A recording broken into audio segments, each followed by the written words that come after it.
आइए साथियों, दोस्तों, मित्रों, बहनों, आप सभी का जेके कंपटीशन सेंटर में हार्दिक स्वागत है। आज आपके लिए बहुत ही महत्वपूर्ण, अति उत्तम, अति महत्वपूर्ण करंट अफेयर्स का क्वेश्चन सीरीज लेकर आए हैं, जो बहुत ही महत्वपूर्ण है। प्रत्येक एग्जाम में बहुत ही अच्छी तरीके से ये प्रश्न आ रहे हैं। इसलिए साथियों, दोस्तों, मित्रों और बहनों की ये मांग है कि इस सीरीज को आगे लगातार बढ़ाया जाए। इसलिए अभी बीएड का जो एग्जाम हुआ है, उसमें इस क्वेश्चन सीरीज से और जो करंट अफेयर्स पढ़ाई गई है, उससे बहुत ही अधिक मात्रा में प्रश्न पूछे गए हैं। साथियों के लगातार, दोस्तों के लगातार फोन आ रहे हैं कि बहुत ही फायदा हो रहा है। इसलिए इस सीरीज को आगे बढ़ाते हैं। आइए देखते हैं आज के महत्वपूर्ण प्रश्न और उनके उत्तर। पहला प्रश्न है, विज्ञान एवं प्रौद्योगिकी हेतु उत्तराखंड राज्य परिषद तथा राष्ट्रीय विज्ञान संग्रहालय परिषद के मध्य हस्तांतरित एक समझौता ज्ञापन के तहत साइंस सिटी की स्थापना की जाएगी। 5 फरवरी 2021 की बात है और ये देहरादून में। आगे है, भारत के सबसे लंबे 169.35 मीटर सड़क मेहराब पुल का उद्घाटन किया गया है मेघालय में। 22 जनवरी 2021 की बात है, मेघालय। आगे है, भारत के सबसे लंबे सड़क मेहराब पुल का निर्माण किया गया है किस नदी पर? बेहरू नदी पर किया गया है। ये महत्वपूर्ण प्रश्न आ गया और मेघालय से संबंधित है। बेहरू नदी है, मेहराब पुल का नाम है, उद्घाटन किया गया है 22 जनवरी 2021 को। मेघालय से संबंधित साथियों, मैंने बहुत ही महत्वपूर्ण प्रश्न आपको बताए थे। करंट अफेयर्स जब मैं पढ़ा रहा था, बड़ी विस्तार से मैं आपको बता रहा था। आइए आज भी कुछ बातें बता देता हूं। जब मेघालय ये छाया हुआ है, तो इससे संबंधित जितने भी प्रश्न आए, उनकी एक बार फिर एक फटाफट रिवीजन कर लेते हैं। मैंने आपको बताया था, अगर राजधानी मेघालय की पूछी जाए तो आपको बताना है राजधानी। राजधानी पूछी जाए तो आपको शिलोंग बता देना है। ये मैंने आपको बताया था। इसको आपको याद रखना है, क्योंकि मैं हर बार आपको बताता आया हूं कि जब तक आपको 1000 बार भी बताना पड़े, जब तब तक पूरी तरीके से बताऊंगा जब तक याद नहीं हो जाएगा। मैंने मेघालय का अर्थ बताया था, जिसका अर्थ था बादलों का घर। क्योंकि मैंने आपको संधि विच्छेद करके भी बताया था कि मेघ प्लस आल्य। मेघ माने होता है बादल और आल्य माने होता है घर, अर्थात बादलों का घर। ये मैंने आपको बताया था। और मेघालय सर्वाधिक वर्षा वाला भी राज्य है, स्थान है, सर्वाधिक वर्षा वाला। ये भी मैंने आपको बताया था। ये भी आपको याद रखना है। और मैंने आपको ये भी बताया था कि मेघालय में लोकसभा की सीटों की संख्या अगर पूछी जाए तो कितनी आपको बताना है। आपको मैंने 2 बताया था, ये आपको याद रखना है। राज्यसभा की पूछी जाए तो भी मैंने आपको बताया था कि 1 है, ये आपको याद रखना है। विधानसभा की अगर पूछा जाए तो मैंने आपको बताया था 60, ये भी आपको याद रखना है। आपको मैंने लिंगानुपात भी बताया था कि लिंगानुपात कितना है मेघालय का। आपको याद होगा, मैंने बताया था 986। जिन बच्चों ने एग्जाम दिया है बीएड का, उनके लगातार फोन आ रहे हैं और उनको सब याद हो गया है। बहुत ही अच्छा पेपर हुआ है। भाषा, अगर भाषा पूछी जाए तो मैंने पीछे ही बता दिया था कि भाषा आपकी खासी है, गारो है, मैंने बताया था नेपाली भी है। तो ये वहां की जनजातियां भी हैं, खासी और गारो। इसलिए ये महत्वपूर्ण बात आपको याद रखना है। अगर आपको साक्षरता पूछी जाए तो मैंने आपको बताया था 75.48%, ये आपको याद रखना है। अगर त्योहार पूछा जाए वहां का तो पामलांग मैंने बताया था, आपको याद होगा, पामलांग, ये आपको याद रखना है। इस तरीके से आप मेघालय की प्रमुख योजना भी मैंने आपको बताई थी कई। और मैंने ये भी बताया था मेघालय पूर्वोत्तर राज्य का एक स्टेट है और उसमें 7 पूर्वोत्तर राज्य हैं, जो 7 सिस्टर जिन्हें कहा जाता है, जिसमें मैंने आपको बताया था कि एक असम है, ये मैंने आपको बताया था। मैंने आपको बताया था एक असम, एक त्रिपुरा है, ये मैंने आपको बताया था। मैंने आपको नागालैंड बताया था। मैंने आपको अरुणाचल बताया था, अरुणाचल प्रदेश। मैंने आपको मणिपुर बताया था। मेघालय की बात हो ही रही है, और एक आपका मिजोरम। 6 ये हो गए, 7 में ये 7 सिस्टर भी हैं, 7 राज्य भी हैं। ये भी बार बार पूछा जाता है। अगला प्रश्न देखते हैं। वर्ष 2013 में देश के पहले जेंडर पार्क की स्थापना की गई, कहाँ की गई? तिरुवनंतपुरम में और केरल में। इसके बारे में भी पीछे विस्तार से बताया था। भारत का सबसे बड़ा तैरता हुआ सौर संयंत्र क्षमता स्थापित किया गया, सौर संयंत्र संयंत्र स्थापित किया गया कहाँ? रामागुंडम में। रामागुंडम कहाँ है? तेलंगाना में। ये आपको याद रखना। आइए आगे देखते हैं। अगला है, भारत का सबसे बड़ा तैरता हुआ सौर संयंत्र स्थापित किया जाएगा। ये अभी पीछे बता दिया, डबल आ गया। 7 अगस्त 2020 को भारत की पहली किसान रेल का संचालन प्रारंभ किया गया, कहाँ? देवलाली। देवलाली कहाँ है? नासिक में। नासिक कहाँ है? महाराष्ट्र में। एवं दानापुर। दानापुर कहाँ है? पटना में। और पटना कहाँ है? बिहार में। इसके मध्य 13 अगस्त 2020 को भारतीय रेलवे द्वारा दूसरी किसान विशेष रेलगाड़ी का परिचालन किया गया, कहाँ का किया गया? बरौनी से टाटानगर के मध्य, देवलाली के दानापुर के बीच में। और आपको मैंने बताया देवलाली कहाँ है? महाराष्ट्र में है। और ये बार बार आ रहा है, तो मैं आपको महाराष्ट्र से संबंधित कुछ जानकारी बता देता हूँ, क्योंकि जो चीज मेरा ये सिद्धांत रहा है, मेरा ये नियम रहा है, मेरा ये तरीका रहा है कि जो चीज बार बार करंट अफेयर्स में रिपीट होती है साथियों, दोस्तों, मित्रों, मैं उसे बहुत ही जल्दी कैच करके आपको बार बार बता देता हूँ, ताकि उससे संबंधित कोई प्रश्न आए तो आपसे छूट नहीं पाए। आइए देखते हैं, महाराष्ट्र की राजधानी क्या है? ये आपको ध्यान रखना है। मैंने आपको बताया था मुंबई। ये प्रश्न आ सकता है कई कंपटीशन में। और आपको अगर स्थापना दिवस पूछी जाए तो मैंने बताया था 1 मई 1960 को बताया था। 1 मई 1960 को आपको बताया, ये आपको याद रखना है। मैंने यहाँ पे आपको उस समय बताया था, याद होगा, कि लोकसभा की सीटें पूछी जाए तो आपको 48 बता देना है। मैंने आपको बताया था कि राज्यसभा की पूछी जाए तो आपको 19 बता देना है। मैंने आपको बताया था कि अगर विधानसभा की पूछी जाए तो आपको 288 बता देना है। मैंने ये भी आपको बताया था। अगर आपसे विधान परिषद की पूछी जाए, विधान परिषद बहुत ही महत्वपूर्ण है, ये प्रश्न आने की संभावना 78 बता देना है।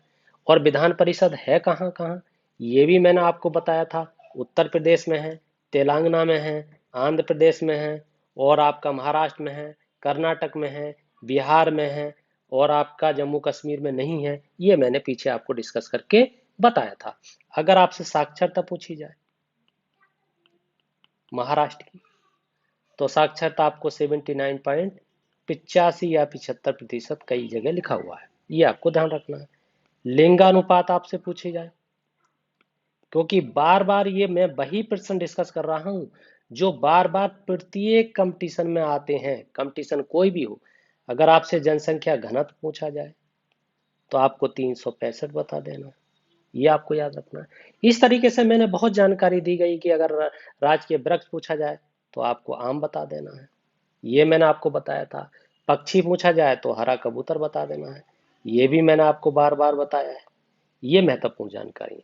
आइए आगे देखते हैं। बहुत सारी बातें मैंने उस समय बताई थी कि वहां के पर्यटक स्थल अगर पूछा जाए तो अजंता की गुफाएं बता देना है, एलोरा की गुफाएं बता देना है, एलिफेंटा की गुफाएं बता देना है, गेटवे ऑफ इंडिया बता देना है, बीबी का मकबरा बता देना है, लोनार की झील बता देना है, आगा खां प्लेस बता देना है, कैलाश नाथ मंदिर बता देना है। ये सारी चीजें मैंने आपको बताई थी। मैंने मैपिंग भी कराई थी कि अगर सीमा पूछी जाए तो दक्षिण में कर्नाटक है, गोवा है, पूरब में पूछा जाए तो तेलंगाना है तथा छत्तीसगढ़ है, उत्तर में पूछा जाए तो गुजरात है, मध्य प्रदेश है, और उत्तर पश्चिम में जो है दादरा नगर हवेली है, और सीधे पश्चिम में अरब सागर है। ये सब आपको बताया था। आइए आगे देखते हैं। बे घाटी जिसके विशाल जंगलों में दिसंबर 2020 में आग जो है लगी, पर्यावरण को गंभीर नुकसान हुआ, कौन सी घाटी? जुको घाटी। और जुको घाटी कहाँ स्थित है? मणिपुर नागालैंड की सीमा में। ये बहुत ही महत्वपूर्ण प्रश्न है। वह जूलॉजिकल पार्क जिसे आईएसओ 9001 2015 का गुणवत्ता प्रबंधक मानक प्रमाण पत्र प्रदान किया गया, नेहरू जूलॉजिकल पार्क कहाँ पर है? हैदराबाद में। याद कर लीजिए, बहुत ही महत्वपूर्ण है। नेहरू जूलॉजिकल पार्क ISO 9001 2015 गुणवत्ता प्रबंधन मानक प्रमाण पत्र प्राप्त करने वाला भारत का चिड़ियाघर बन गया है। कौन सा? पहला बन गया है। पहला, जहां पहला है महत्वपूर्ण हो जाता है। आइए आगे देखते हैं। 66वां वन्य जीव सप्ताह 2020 मनाया गया 2 से 8 अक्टूबर 2020 के मध्य। वन्य जीव सप्ताह 2020 की थीम क्या थी? ये आपको याद रखना है। Roar roar and river exploring human animal relationship, ये आपको ध्यान रखना है। वह केंद्र शासित प्रदेश जहां 2 सितंबर 2020 को जैव विविधता के संरक्षण व विस्तार के लिए जैव विविधता परिषद की स्थापना की गई। कहां? जम्मू कश्मीर में। हाल ही में राष्ट्रीय हरित अधिकरण NGT ने इस राज्य में आर्द्र भूमियों को संरक्षण प्रदान करने हेतु निर्देशित किया है। राजस्थान में बहुत ही महत्वपूर्ण है। राजस्थान राज्य की ऐसी दो आर्द्र भूमियां जो रामसर अभयारण्य के अंतर्गत आती हैं, केवलादेव राष्ट्रीय उद्यान तथा सांबर झील, ये आपको ध्यान रखना है। अच्छा, केवलादेव के केवलादेव और सांबर झील कहाँ? राजस्थान में। और मैंने अब राजस्थान का जिक्र आता है, बहुत बड़ा प्रदेश है, बहुत ही अच्छे प्रश्न पूछे जाते हैं, तो मैंने आपको कई बार बताया है। एक बार फिर क्विक रिवीजन करा देते हैं। जैसे आपको राजधानी अगर पूछा जाए कि राजधानी कहाँ है, तो आपको जयपुर बता देना है। ये मैंने कई बार आपको बताया। अब जयपुर जयपुर को किस किस नाम से जानते हैं? तो आपको याद रखना है, जयपुर को गुलाबी नगर कहते हैं, क्योंकि ये कई बार आता है। गुलाबी नगर कहते हैं। जयपुर को पिंक सिटी भी कहते हैं, ये आपको याद रखना है। पिंक सिटी भी कहते हैं। जयपुर को पूरब का पेरिस भी कहते हैं, ये भी आपको ध्यान रखना है। पूरब का पेरिस, ये भी आपको याद रखना। और जयपुर को रतन नगरी भी कहते हैं, ये आपको याद रखना है। जयपुर को पन्ना नगरी भी कहते हैं, पन्ना नगरी, ये आपको याद रखना है। मैंने आपको बताया था। और जयपुर का एक एक भारत का पेरिस भी कहते हैं, भारत का पेरिस भी कहते हैं, ये भी आपको याद रखना है। और जयपुर को दूसरा वृंदावन भी कहते हैं, ये भी मैंने आपको बताया था। और पहला वृंदावन मथुरा में, ये भी मैंने आपको बताया था। ये इतनी जानकारी बहुत ही महत्वपूर्ण जानकारियां हैं जो आपको याद करते चलना है। इसके अलावा और क्या क्या हो सकता है? और भी बहुत सारी बातें हो सकती हैं। जैसे मैंने आपको बताया था कि जयपुर में एक अजमेर है, ये मैंने आपको बताया था। अजमेर में 2.5 दिन का झोपड़ा है, ये मैंने आपको बताया था। और 2.5 दिन का झोपड़ा किसने बनवाया? कुतुबुद्दीन ऐबक ने बनवाया, ये मैंने बताया। अजमेर में भारत का मक्का मदीना भी है, भारत का मक्का मदीना भी कहते हैं, ये आपको ध्यान रखना, ये मैंने आपको बताया था। और राजपुतानों की कुंजी भी कहते हैं। वहां रंगनाथ मंदिर भी है, पुष्कर मेला भी लगता है, जो ब्रह्मा का मेला है, ख्वाजा मुइनुद्दीन चिश्ती की दरगाह भी है। ये बहुत सारी जानकारी आपकी अजमेर से संबंधित हो सकती हैं, जो मैं आपको बार बार बहुत ही बार बताया है। राजकीय पशु भी मैंने आपको बताया, वहां चिंकारा है या ऊंट है। राजकीय वृक्ष खेजड़ी है। अरावली की सबसे ऊंची पहाड़ी जो गुरु शिखर है, वो भी मैंने आपको बताया था अजमेर में है। ये इस तरीके से राजस्थान में है, ये मैंने आपको बताया था। आइए आगे देखते हैं। प्रधानमंत्री नरेंद्र मोदी द्वारा अयोध्या में प्रस्तावित राम मंदिर के निर्माण हेतु भूमि पूजन किया गया कब? 5 अगस्त 2020 को। याद कर लीजिए, कई कंपटीशन में आया है ये। श्री राम जन्मभूमि तीर्थ क्षेत्र न्यास में सदस्यों की संख्या निर्धारित की गई है कितनी? 15 सदस्य हैं, जिसमें एक सदस्य दलित समाज का है। श्री राम जन्मभूमि क्षेत्र न्यास का अध्यक्ष किसे चुना गया है? महंत नृत्य गोपाल दास को। बहुत बार आया है। केंद्र सरकार द्वारा मंदिर निर्माण समिति का अध्यक्ष बनाया गया है किसे? नृपेंद्र मिश्र को। प्रधानमंत्री के पूर्व सचिव रह चुके हैं, ये आपको ध्यान रखना है। आइए आगे, बहुत ही महत्वपूर्ण जानकारी ले रखी है। ये प्रमुख संवैधानिक और गैर संवैधानिक पदाधिकारी हैं, ये आपको क्विक रिवीजन करना है, क्योंकि इससे संबंधित प्रश्न पैट में आने की या SSC GD में आने की या टेट में आने की संभावना ज्यादा है। आइए देखते हैं। उपराष्ट्रपति कौन है? रामनाथ कोविंद है। उपराष्ट्रपति कौन है? एम वेंकैया नायडू है। उच्च न्यायालय के मुख्य न्यायाधीश वर्तमान में कौन है? न्यायमूर्ति एन वी रमन है। लोकपाल कौन है इस समय? न्यायमूर्ति पिनाकी चंद्र घोष हैं, जिन्हें पीसी घोष कहते हैं। अटॉर्नी जनरल ऑफ इंडिया, जिसे महान्यायवादी कहते हैं, के वेणुगोपाल है। 76 अनुच्छेद के बारे में बता रखा है महान्यायवादी के। चीफ ऑफ डिफेंस स्टाफ कौन है? जनरल बिपिन रावत है। सॉलिसिटर जनरल ऑफ इंडिया कौन है? तुषार मेहता है। राज्यसभा के सभापति कौन है? एम वेंकैया नायडू हैं, क्योंकि उपराष्ट्रपति होते हैं, ये आपको ध्यान रखना। लोकसभा के विपक्ष के नेता कौन है? अधीर रंजन चौधरी हैं। राज्यसभा के उपसभापति कौन है? हरिवंश नारायण सिंह है। राज्यसभा के विपक्ष के नेता कौन है? मल्लिकार्जुन खड़गे हैं। लोकसभा के अध्यक्ष कौन है? ओम बिरला हैं, राजस्थान के। मुख्य निर्वाचन आयुक्त कौन है?